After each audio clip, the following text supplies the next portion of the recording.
নমস্কার বন্ধুরা, শীতকাল মানেই তো পিঠে পুলি খাবার দিন। এইরকম ভাবে আপনারা একদিন হলো বাড়িতে পিঠে বানিয়ে খেয়ে দেখুন।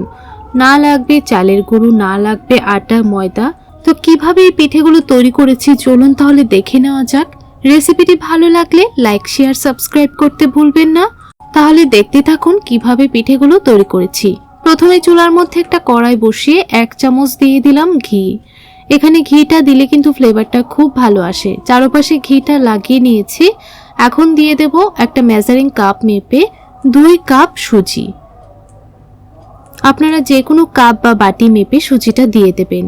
এখন ভালো করে সুজিটাকে ভেজে নিতে হবে, আর তখন কিন্তু গ্যাসের ফ্লেমটা একদম লোতে রাখতে হবে, না হলে কিন্তু সুজিটা পুড়ে যাবে। সামান্য একটু নুন দিয়ে দিলাম, নুনের পরিমাণটা আপনারা বুঝে দিয়ে দেবেন। এখন আমি 3 থেকে 4 মিনিট সময় নিয়ে দেখুন সুজিটা ভেজে নিয়েছি, আর সুজির কালারটাও কিন্তু একদম চেঞ্জ হয়ে গেছে। এখন আমি অল্প জল দিয়ে সুজিটাকে ভালো করে রান্না করে নেব। মানে এখানে যতটুকু সুজি দিয়েছি সম পরিমাণ কিন্তু জল দিয়ে দিয়েছি। এখন গ্যাসের ফ্লেমটা লোতে রেখে সুজিটা ভালো করে রান্না করে নেব। আর এইভাবে নাড়তে নাড়তে যখন দেখবেন সুজিটা এরকম একটা ডোতে পরিণত হয়েছে, তখন বুঝবেন সুজিটা খুব সুন্দর করে রান্না হয়েছে। এখন আমি এই সুজির মিশ্রণটাকে একটা বাটির মধ্যে নামিয়ে নেব।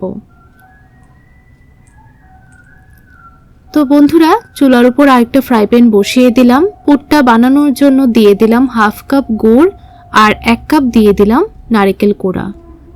এখন আমি খুব ভালো করে গুড়ের সঙ্গে নারকেলটা মিশিয়ে নেব। আর খুব বেশি কিন্তু পুরটা জাল করতে হবে না, না হলে কিন্তু একদম আঠা আঠা হয়ে যাবে। যখনই গুড়টা দেখবেন ভালো করে মেল্ট হয়ে গেছে তখনই নামিয়ে নেবেন। আর আপনারা চাইলে এখানে অল্প একটু এলাচের গুঁড়ো দিতে পারবেন। তো পুরটা আমার একদম তৈরি হয়ে গেছে। প্রায় 4 থেকে 5 মিনিট রান্না করে নিয়েছি। এখন একটা বাটির মধ্যে নামিয়ে নেব। এখন দেখুন একটা প্লেটের মধ্যে সুজির মিশ্রণটা নামিয়ে নিয়েছিলাম। ভালো করে কিন্তু হাত দিয়ে এরকম ভাবে ডলে মেখে নিতে হবে, তাহলে দেখবেন পিঠেগুলো তৈরি করতে খুবই সুবিধা হবে।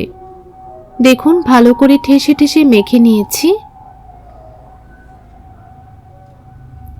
এখন আমি এই মিশ্রণটাকে এরকম রোলের মতো করে বানিয়ে নিচ্ছি, তাহলে সবগুলো পিঠা একই সমান তৈরি হবে আর তৈরি করতেও কিন্তু ভীষণ সুবিধা হবে।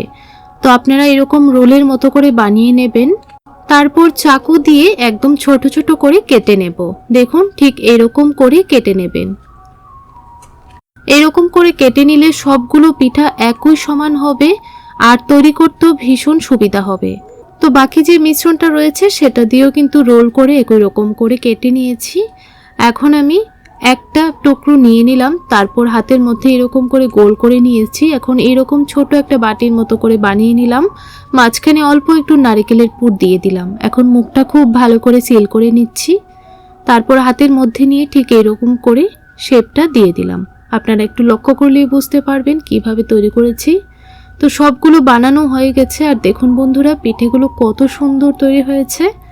এখন এই পিঠেগুলো ভাপিয়ে নেব। তার জন্য একটা এরকম ছিদ্রযুক্ত থালা নিয়ে নিলাম। মাঝে খুব ভালো করে ঘি মেখে নিয়েছি। ঘিটা দিলে ফ্লেভারটা খুব ভালো আসবে।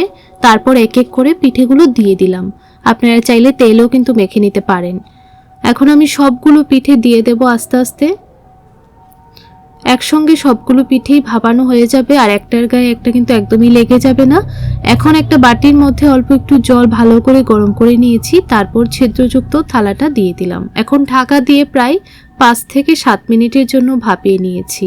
এই দেখুন কত সুন্দর করে ভাপানো হয়েছে, আর পিঠেগুলো কিন্তু একদম নরম তুলতুলে তৈরি হয়।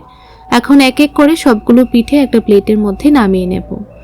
আপনাদের কাছে এই সুজির পিঠে রেসিপিটা কেমন লাগলো কমেন্ট করে জানাবেন। আর রেসিপিটা দেখে যদি আপনারা একটু উপকৃত হয়ে থাকেন তাহলে লাইক শেয়ার সাবস্ক্রাইব করে আমার পাশে থাকবেন। তো দেখুন আপনাদেরকে 2-3টে পিঠে ভেঙেও দেখিয়ে দিচ্ছি কতটা সফট হয়েছে। তাহলে বন্ধুরা আজ এই পর্যন্তই, দেখা হবে পরবর্তী ভিডিওতে। ততক্ষণ আপনারা খুব ভালো থাকবেন, সুস্থ থাকবেন।